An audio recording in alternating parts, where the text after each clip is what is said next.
Assalamualaikum. Welcome back to my channel Baby's Kitchen. നമ്മുടെ ഇന്നത്തെ recipe അടിപൊളിയായിട്ടുള്ള എഗ് 65 ആണ്. വളരെ ടേസ്റ്റി ആയിട്ടുള്ള ഒരു റെസിപ്പി ആട്ടോ ഇത്. അതുപോലെ വളരെ എളുപ്പത്തിൽ തയ്യാറാക്കാനും പറ്റുന്ന ഒരു ഐറ്റം ആണ്. സെർവ് ചെയ്യുമ്പോൾ തന്നെ കാണാനൊക്കെ നല്ല ഭംഗിയാട്ടോ. നമുക്ക് വീഡിയോയിലേക്ക് പോകുന്നതിന് മുമ്പായി നിങ്ങൾ എൻ്റെ വീഡിയോ ആദ്യമായിട്ടാണ് കാണുന്നതെങ്കിൽ പ്ലീസ് ചാനൽ ഒന്ന് സബ്സ്ക്രൈബ് ചെയ്തേക്കണേ. തൊട്ടടുത്ത് കാണുന്ന ബെൽ ഐക്കൺ കൂടെ ഒന്ന് പ്രസ് ചെയ്യുക. ഓൾ എന്ന ഓപ്ഷൻ കൂടെ സെലക്ട് ചെയ്യുമ്പോൾ ഞാൻ അപ്ലോഡ് ചെയ്യുന്ന വീഡിയോസ് നിങ്ങൾക്ക് പെട്ടെന്ന് തന്നെ നോട്ടിഫിക്കേഷൻ വരുന്നതായിരിക്കും. അപ്പോൾ നമുക്ക് പെട്ടെന്ന് തന്നെ വീഡിയോയിലേക്ക് പോകാം. അതിനുവേണ്ടി ആദ്യം നമുക്ക് മുട്ട പുഴുങ്ങിയെടുക്കണം. ഞാനിവിടെ 5 മുട്ടയാണ് എടുത്തിട്ടുള്ളത്. മുട്ട പുഴുങ്ങാൻ വെള്ളം വെക്കുന്ന സമയത്ത് തന്നെ കുറച്ച് ഉപ്പിട്ട് കൊടുത്താൽ മുട്ട പൊട്ടിച്ചെടുക്കുമ്പോൾ ഒരു ബുദ്ധിമുട്ടും ഇല്ലാതെ നമുക്ക് തൊലി പൊളിച്ചെടുക്കാൻ പറ്റും. ഇപ്പോൾ മുട്ടയൊക്കെ തിളച്ച് നന്നായി വേവൊക്കെ ആയിട്ടുണ്ട്. ഇനി നമുക്കിതൊന്ന് വെള്ളത്തിലിട്ട് പൊളിച്ചെടുക്കാം. അപ്പോൾ ഞാൻ ഇവിടെ 5 മുട്ടയും പൊളിച്ചെടുത്തിട്ടുണ്ട്. ഇനി നമുക്കിതിൻ്റെ വെള്ളം മാത്രമാണ് ആവശ്യമുള്ളത്. അപ്പോൾ ഞാൻ ഇവിടെ മുട്ടയുടെ വെള്ളം മാത്രം എടുത്തിട്ട് ചെറുതാക്കി അരിഞ്ഞെടുത്തിട്ടുള്ളതാണിത്. ഇനി ഞാൻ ഇതിലേക്ക് 1/4 കപ്പ് കടലപ്പൊടി ചേർത്ത് കൊടുക്കുകയാണ്.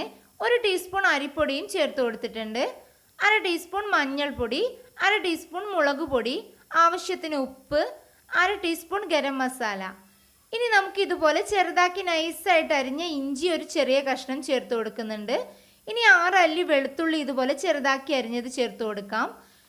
ഇനി ഒരു 4 പച്ചമുളക് ഇതുപോലെ ചെറുതാക്കി അരിഞ്ഞത് ചേർത്ത് കൊടുക്കാം. ഇനി കുറച്ച് മല്ലിയിലയും കൂടെ അരിഞ്ഞത് ചേർത്ത് കൊടുത്ത് നമുക്ക് നന്നായിട്ടൊന്ന് മിക്സ് ചെയ്തെടുക്കാം. ഇപ്പോൾ ഞാൻ നന്നായിട്ട് മിക്സ് ചെയ്തെടുത്തിട്ടുണ്ട്. ഇനി ഇത് നമുക്ക് മാറ്റി വെക്കാം. ഇനി ഞാൻ ഒരു മുട്ട പൊട്ടിച്ച് ബൗളിലേക്ക് ഒഴിച്ചിട്ടുണ്ട്. ഇതൊന്ന് നന്നായിട്ട് മിക്സ് ചെയ്തതിന് ശേഷം നമുക്ക് മാറ്റി വെച്ചിരിക്കുന്ന മിക്സിലേക്ക് ഒഴിച്ചു കൊടുക്കാം. എന്നിട്ട് ഇത് നന്നായിട്ടൊന്ന് പതുക്കെ മിക്സ് ചെയ്തെടുക്കാം. ഇപ്പോൾ ഞാൻ എല്ലാം മിക്സ് ചെയ്തെടുത്തു. അധികം ലൂസ് ആവാതെ ഈ ഒരു തിക്നെസ്സിൽ വേണം നമുക്ക് മിക്സ് റെഡിയാക്കി എടുക്കേണ്ടത്. ഇനി ഞാനിത് പൊരിച്ചെടുക്കാനുള്ള ചട്ടി വെച്ചിട്ടുണ്ട്. ഇതിലേക്ക് ആവശ്യത്തിനുള്ള ഓയിൽ ഒഴിച്ചു കൊടുത്ത് നന്നായിട്ടൊന്ന് ചൂടാക്കിയെടുക്കാം.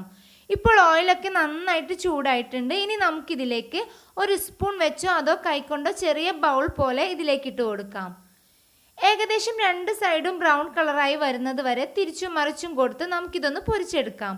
ഇപ്പോൾ ബ്രൗൺ കളറായി വന്നിട്ടുണ്ട്. ഇനി ഞാൻ ഇത് കോരി മാറ്റാണ്. അങ്ങനെ എല്ലതും ഈ രീതിയിൽ പൊരിച്ചെടുക്കാം. ഇനി ഞാൻ ചട്ടി വെച്ച് കൊടുത്ത് കുറച്ച് ഓയിൽ ഒഴിച്ചു കൊടുത്തിട്ടുണ്ട്. ഇതിലേക്ക് കുറച്ച് ഇഞ്ചി ചെറുതാക്കി അരിഞ്ഞതും വെളുത്തുള്ളി കുറച്ച് ചെറുതാക്കി അരിഞ്ഞതും ഇട്ട് കൊടുക്കാം. ഇതൊക്കെ ഒന്ന് മൊരിഞ്ഞു വരുമ്പോൾ നമുക്കിതിലേക്ക് ഒരു 3 പച്ചമുളക് ഇട്ട് കൊടുക്കാം. കുറച്ച് കരിവേപ്പിലയും ചേർത്ത് കൊടുക്കാം. ഇതൊക്കെ ഒന്ന് മൊരിഞ്ഞു വരുമ്പോൾ വറുത്ത് മാറ്റി വെച്ചിരിക്കുന്ന എഗ് ബോൾസ് ഇതിലേക്ക് ഇട്ട് കൊടുക്കാം. എന്നിട്ടൊന്ന് മിക്സ് ചെയ്തതിന് ശേഷം കുറച്ച് ടൊമാറ്റോ സോസ് ചേർത്ത് കൊടുത്ത് മിക്സ് ചെയ്തെടുക്കാം. ഇനി ലാസ്റ്റായിട്ട് ഒരു 1/2 മുറി നാരങ്ങയുടെ നീരും കൂടെ ചേർത്ത് നമുക്ക് ഫ്ലെയിം ഓഫ് ചെയ്യാം. അപ്പോൾ നമ്മുടെ അടിപൊളി എഗ് 65 ഇവിടെ റെഡി ആയിട്ടുണ്ട്. നമുക്കിത് എപ്പോൾ വേണമെങ്കിലും തയ്യാറാക്കി എടുക്കാവുന്നതേ ഉള്ളൂ. കഴിക്കാനും വളരെ ടേസ്റ്റാണ്. ചൂടോടെ കഴിക്കുമ്പോൾ നല്ല ടേസ്റ്റാണ്. എല്ലാവരും ഒന്ന് ട്രൈ ചെയ്ത് നോക്കണേ. ഫീഡ്ബാക്കൊക്കെ കമൻറ്റ് ബോക്സിൽ അറിയിക്കുക. വീഡിയോ ഇഷ്ടപ്പെട്ടാൽ ലൈക്ക് ചെയ്യാനും ഷെയർ ചെയ്യാനും മറക്കരുത്. ബേബീസ് കിച്ചൺ സബ്സ്ക്രൈബ് ചെയ്യാത്തവരുണ്ടെങ്കിൽ പ്ലീസ് സബ്സ്ക്രൈബ് ചെയ്ത് സപ്പോർട്ട് ചെയ്യണേ. ഓക്കെ ഫ്രണ്ട്സ്, നെക്സ്റ്റ് വീഡിയോയിൽ കാണുന്നത് വരെ ബൈ.